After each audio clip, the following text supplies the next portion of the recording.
Hello po, magandang araw po sa inyong lahat. Ito pong record ko ay para po ito sa lahat ng kasali sa aming search for King and Queen of Hearts on February 14.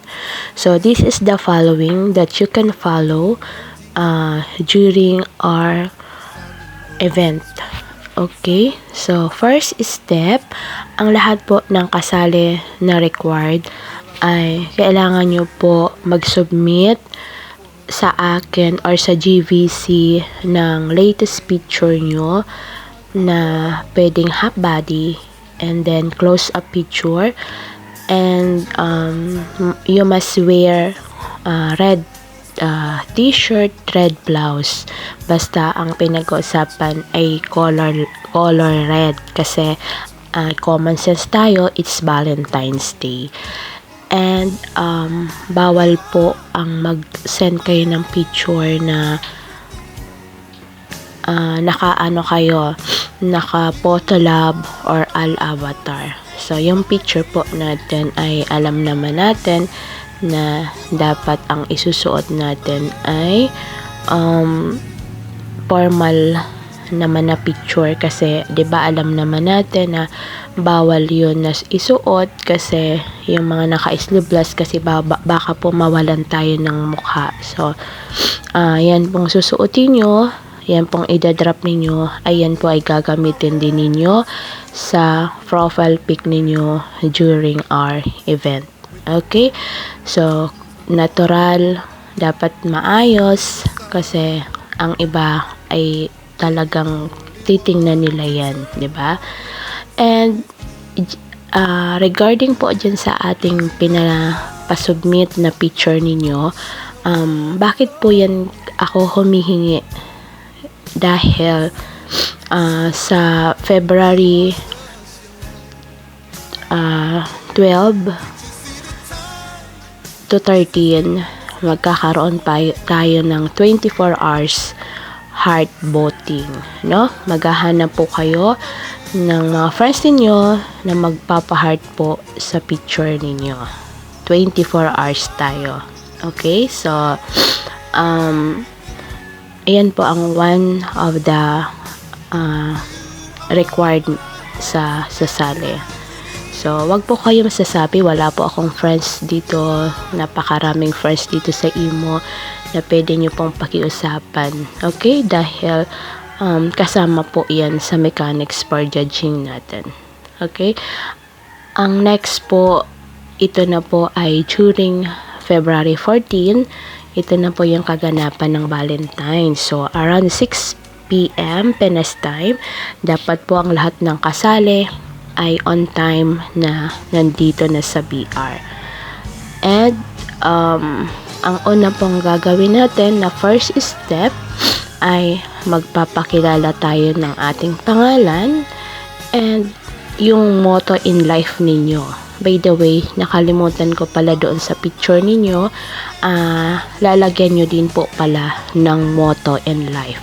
Dyan sa picture nyo, sa may side, lagyan nyo ng motto in life. Basta, wag po ninyong tatakpan yung picture nyo ng motto in life ninyo. Lagyan ng space na makita yung motto in life ninyo, klaro ng mga titingin sa whiteboard.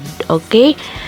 Dapat po yung motto in life natin, yung klaro po ang nakasulat, yung kita po nababasa, hindi po yung maraming chicheboreche na gagamitin natin na pangkulay doon sa motto in life ninyo sa letter kasi baka hindi na maintindihan. Okay? And yun na nga po sabi ko, sa first step natin is magpapakilala kayo. Okay? So, sa pagpapakilala, you introduce yourself. Syempre, age, your name, your location, your status, and syempre, i-represent nyo kung saan kayo galing na province. Diba? Like, for example, kagaya ko, hello everyone. Yung greetings niyo, hello everyone, magandang umaga, magandang hapon, magandang gabi sa inyong lahat. or maayong buntad sa inyong tanan. Diyos Marina Banggi sa Indogabos. Dahil isa po akong Bicolana. So, by the way, this is Miss O. 40 years old. I'm single.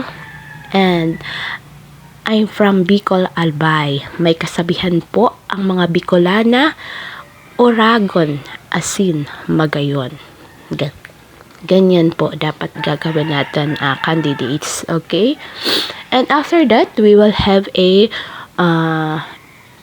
pause. Pahinga muna tayo kasi mag-i-insert po tayo ng intermission number or mag-i-insert tayo ng kahit 2 games lang, Q&A lang sa BR natin para naman may counting twist.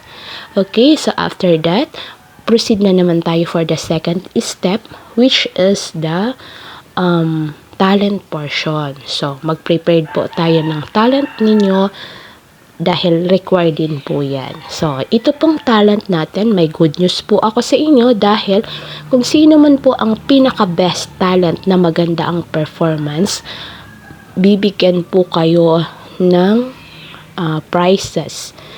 Tig 500 pesos. Siyempre sa best talent natin, kukuha tayo ng isang lalaki and isang babae. So, tig 500 pesos po kayo. 'Di ba? Maganda 'yon. And siyempre, sabi ko nga kanina, after the talents, mayroon naman tayong insert na games and insert ulit tayo ng intermission number. Then, the lastly will be the Q&A questions. So, wag po kayo mag-alala, hindi po lalabas ang question natin sa imo. All the question will be, it's all about imo apps. Kasi andito lang naman tayo umiikot sa imo. So, dito lang ang mga katanungan namin. So, don't be nervous because it is very easy to all of you candidates. Okay? So, ganun lang po. And, syempre, yung mechanics for judging ay ilalapag ko na lang dito sa atin, sa GBC. And, syempre, alam nyo na yan, may performance tayo, yung audience, yung impact, di ba? Audience impact, mga ganon, yun ang mga criteria for judging.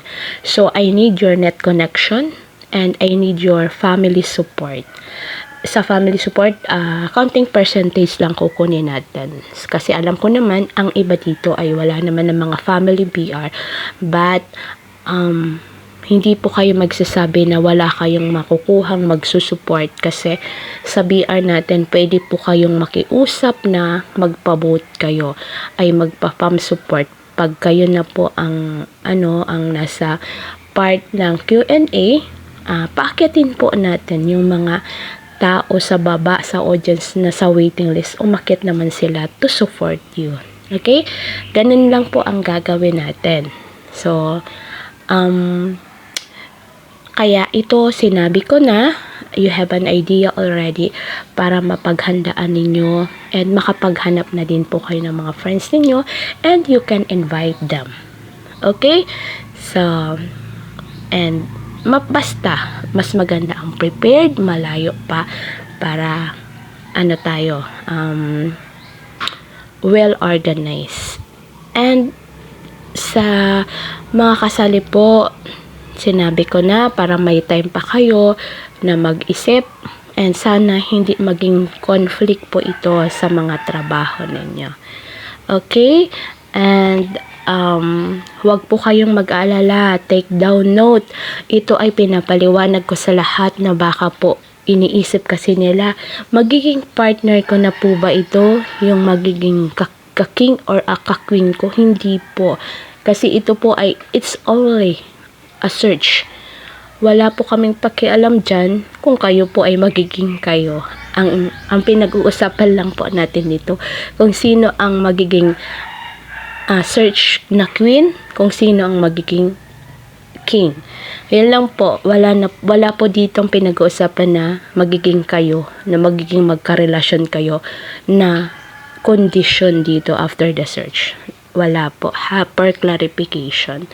So, sana po naintindihan ng lahat and mag-notes na lang po kayo if you have questions. Okay?